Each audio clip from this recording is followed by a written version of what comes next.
हम सहमत हैं कि टेररिज्म, एक्सट्रीमिज्म और रेडिकलाइजेशन दोनों देशों के लिए ही नहीं, पूरी मानवता के लिए साझा और गंभीर चुनौतियां हैं। इनके विरुद्ध हमारा करीबी सहयोग वैश्विक शांति और स्थिरता के लिए अत्यंत महत्वपूर्ण है। विश्व में चल रहे अनेक तनावों को लेकर भारत की सोच स्पष्ट ही है।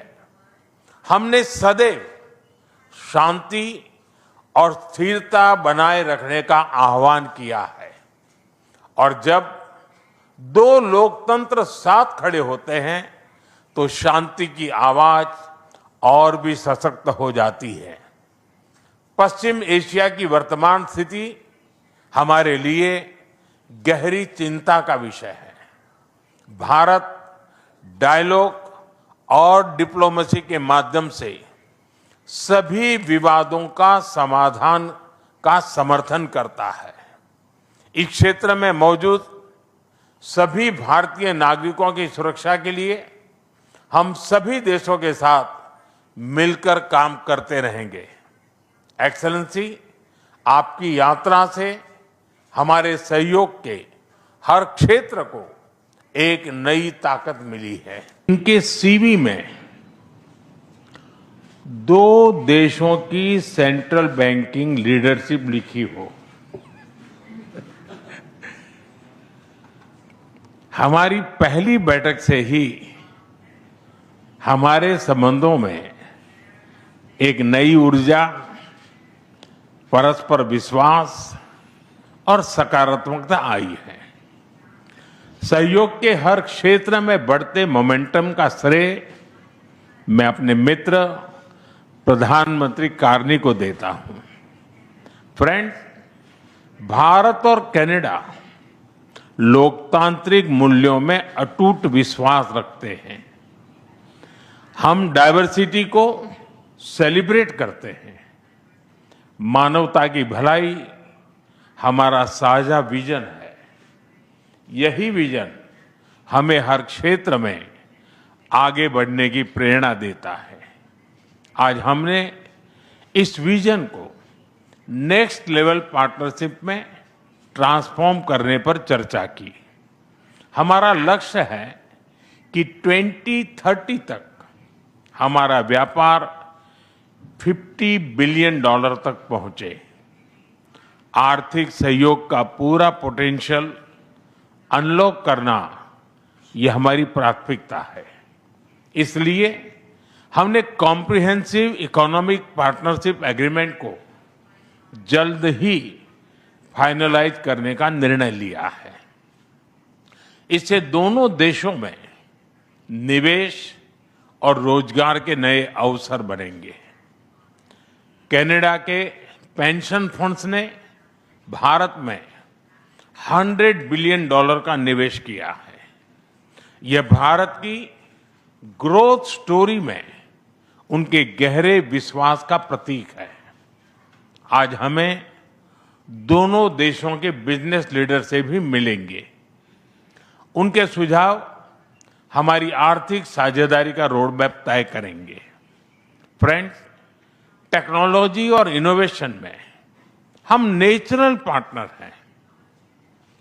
With Canada and India innovation partnership we will turn ideas into global solutions. पिछले महीने भारत में हुई AI इम्पैक्ट समिट की सफलता में कनाडा के बहुमूल्य योगदान के लिए मैं प्रधानमंत्री कार्नी का आभार व्यक्त करता हूं। हम AI के साथ साथ क्वांटम, सुपर कंप्यूटिंग और सेमीकंडक्टर्स में सहयोग बढ़ाएंगे। क्रिटिकल मिनरल्स पर आज हुआ MOU रिजिलियंट सप्लाई चेन्स को मजबूती देगा। स्पेस सेक्टर में हम दोनों देशों के स्टार्टअप्स और इंडस्ट्रीज को जोड़ेंगे। फ्रेंड्स, प्रधानमंत्री कार्नी के लिए एनवायरमेंट कोई अलग एजेंडा नहीं, बल्कि इकोनॉमिक स्टेबिलिटी का हिस्सा रहा है। ऊर्जा के क्षेत्र में हम नेक्स्ट जनरेशन पार्टनरशिप बना रहे हैं, जिसमें हाइड्रोकार्बन के साथ साथ रिन्यूएबल एनर्जी, ग्रीन हाइड्रोजन और एनर्जी स्टोरेज पर विशेष बल दिया जाएगा। हमें खुशी है कि कनाडा ने इंटरनेशनल सोलर अलायंस और ग्लोबल बायोफ्यूल अलायंस से जुड़ने का निर्णय लिया है।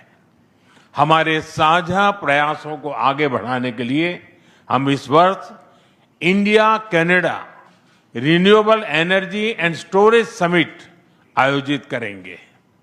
सिविल न्यूक्लियर एनर्जी में हमने लॉन्ग टर्म यूरेनियम सप्लाई की लैंडमार्क डील की है। हम स्मॉल मॉड्यूलर रिएक्टर्स और एडवांस रिएक्टर्स पर भी मिलकर काम करेंगे। कृषि में वैल्यू एडिशन, एग्री टेक्नोलॉजी और खाद्य सुरक्षा हमारी साझा प्राथमिकताएं हैं। इस दिशा में भारत में India Canada pulse protein centre of excellence स्थापित किया जाएगा।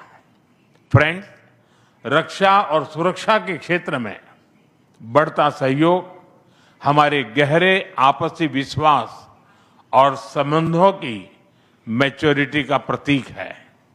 हम defence industries, maritime domain awareness और मिलिट्री एक्सचेंजेज बढ़ाने पर काम करेंगे।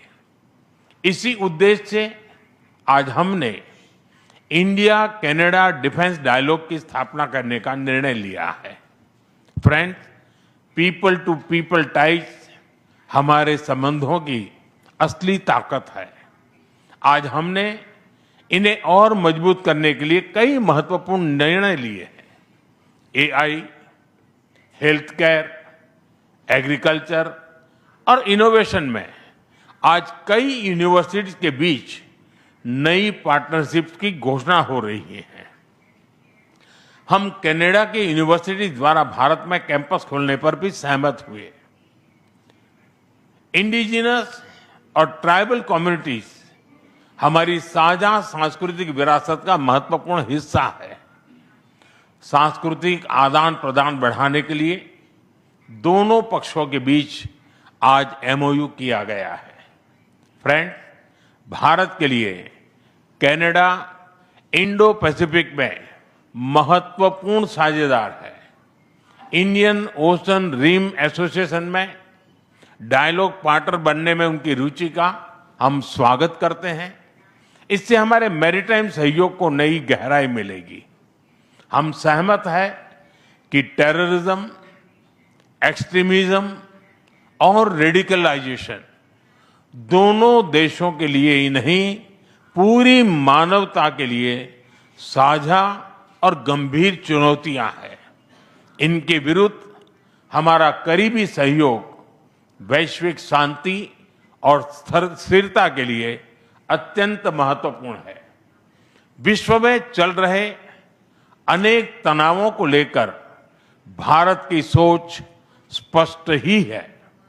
हमने सदैव शांति और स्थिरता बनाए रखने का आह्वान किया है, और जब दो लोकतंत्र साथ खड़े होते हैं तो शांति की आवाज और भी सशक्त हो जाती है। पश्चिम एशिया की वर्तमान स्थिति हमारे लिए गहरी चिंता का विषय है। भारत डायलॉग और डिप्लोमेसी के माध्यम से सभी विवादों का समाधान का समर्थन करता है। इस क्षेत्र में मौजूद सभी भारतीय नागरिकों की सुरक्षा के लिए हम सभी देशों के साथ मिलकर काम करते रहेंगे। एक्सेलेंसी, आपकी यात्रा से हमारे सहयोग के हर क्षेत्र को एक नई ताकत मिली है। भारत के प्रति आपकी गहरी प्रतिबद्धता और दूरदर्शिता के लिए मैं एक बार फिर आपका हार्दिक अभिनंदन करता हूं। बहुत बहुत धन्यवाद।